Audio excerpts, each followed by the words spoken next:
కారణం చంద్రబాబు నాయుడు అనే వ్యక్తి తప్పుడు మాటలు చెప్పి, తప్పుడు వాగ్దానాలు చేసి, ప్రజలను మోసం చేసి, ప్రజలకు ఆశ కల్పించి తాను ముఖ్యమంత్రి పదవిలోకి ఎక్కాడు.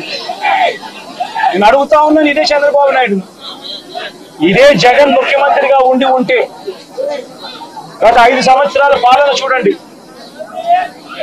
ప్రతి క్వార్టరు ఆ 3 నెలలు అయిపోయిన వెంటనే విద్యా దీవెన మరుసటి క్వార్టర్లో వచ్చేది. ఈరోజు జనవరి, ఫిబ్రవరి, మార్చి క్వార్టర్ విద్యా దీవెన పోయింది. ఏప్రిల్, మే, జూన్, ఇప్పుడు మళ్ళీ జూలైలో ఉన్నాం. 2 క్వార్టర్లు విద్యా దీవెన అనేది బకాయిలు.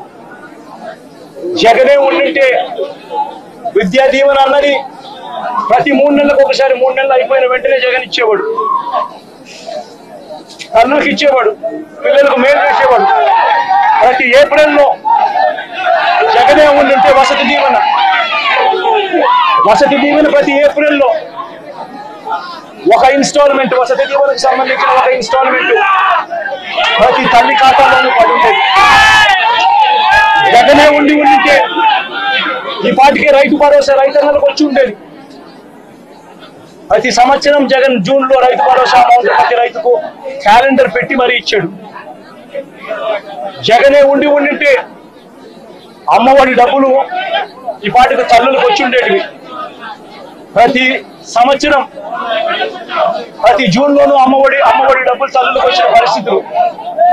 జగనే ఉండింటే ప్రతి ఏప్రిల్లో మహిళలకు సంబంధించి, అక్క చెల్లెమ్మలకు సంబంధించిన 0 వడ్డీ డబ్బు ఈ పాటికి వచ్చి ఉండేది.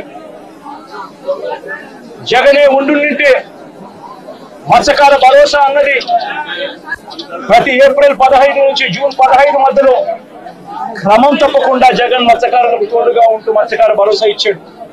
నేను అడుగుతా ఉన్నా, ఈరోజు వైఎస్ఆర్ కాంగ్రెస్ పార్టీ లేకపోవడం, చంద్రబాబు నాయుడు చెప్పిన అబద్ధపు మాటలతో ఈరోజు ప్రతి అక్క చెల్లెమ్మ ఎదురు చూస్తా ఉంది. ఆ రోజు చంద్రబాబు నాయుడు అన్న మాట, జగన్ అయితే కేవలం ఒక్క 15,000 మాత్రమే ఇస్తాడు పిల్లల్ని బడికి పంపిస్తే, చంద్రబాబు నాయుడు అధికారంలోకి వస్తే 15,000 నీకు, 15,000 నీకు, 15,000 నీకు, 15,000 నీకు, 15,000 నీకు, నలుగురు ఉన్నారా మీ ఇంట్లో పిల్లలు 60,000, మళ్ళా ఇంట్లో వాళ్ళ అమ్మను చూపించి నీకు 18,000. ఇవన్నీ మాటలు మాట్లాడి ఈరోజు ప్రతి అక్క అడుగుతా ఉంది. ఎన్నికలప్పుడు చెప్పిన మాట ఏంటి? ప్రతి 18 సంవత్సరాలు నిండిన ప్రతి వయసు గల అక్క, 18 నుంచి 59 సంవత్సరాలు గల వయసు గల అక్క చెల్లెమ్మకు ప్రతి నెల 1,500 ఇస్తానన్నాం. ఈరోజు రాష్ట్రంలో ఓటర్ల జాబితా తెలుసు మీకు.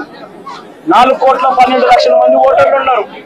ఓటర్ల జాబితా అంటే దాని అర్థం ఏమిటి? దాని అర్థం వాళ్ళందరూ కూడా 18 సంవత్సరాలు పైబడిన వయసు పడిన వాళ్ళనే కదా దాని అర్థము. మరి అందులో 2,10,00,000 మంది అక్క చెల్లెమ్మలు ఉన్నారు, 18 సంవత్సరాలు పైచిలకు పడిన వాళ్ళు. ఆ 2,10,00,000 మంది అక్క చెల్లెమ్మలకు పెన్షన్ తీసుకుంటున్న వాళ్ళు కాస్త కూస్తో కొంచెం పక్కన పెట్టినా కూడా 1,80,00,000 మంది అక్క చెల్లెమ్మలు ఈరోజు మాకు 1,500 ప్రతి నెల ఇస్తానన్నావు, ఏమైంది మా 1,500, మా పరిస్థితి ఏమిటి, నువ్వు నీకు ఓటేషన్ బాటలు అన్ని అని చెప్పి అడుగుతా ఉన్నారు అక్క చెల్లెమ్మలు.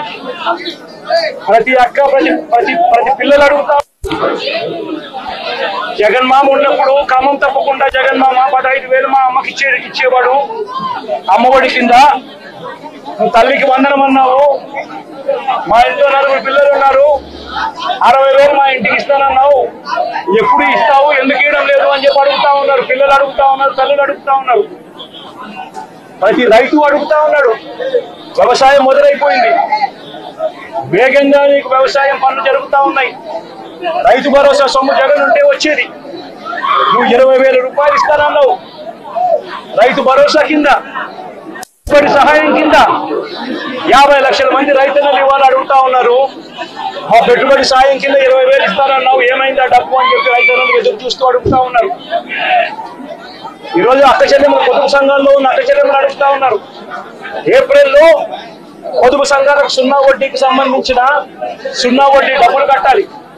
మరి ఎందుకు సున్నా వడ్డీ డబ్బులు మాకు ఎందుకు కట్టడం లేదు అని అక్క చెల్లెమ్మని అడుగుతా ఉన్నారు. చదువుకుంటున్న పిల్లలు అడుగుతా ఉన్నారు, ఆ అక్క చెల్లెమ్మలు అడుగుతా ఉన్నారు. ఆ పిల్లలు చదివిస్తా ఉన్న అక్క చెల్లెమ్మలు, మా పిల్లలు చదువులు పోతా ఉన్నారు, కాలేజీలు అడుగుతా ఉన్నాయి ఫీజులు కట్టమని చెప్పి, సర్టిఫికెట్లు ఇవ్వమంటున్నాయి, సర్టిఫికెట్లు ఇవ్వమని చెప్పి కాలేజీలు అంటా ఉన్నాయి. 2 క్వార్టర్లు 2 త్రైమాసికానికి సంబంధించి విద్యా దీవెన ఇవ్వడం లేదు, ఎందుకు ఇవ్వలేదు అని, వసతి దీవెన ఎందుకు ఇవ్వడం లేదు అని చెప్పి తల్లులు అడుగుతా ఉన్నారు, మత్స్యకారులు అడుగుతా ఉన్నారు.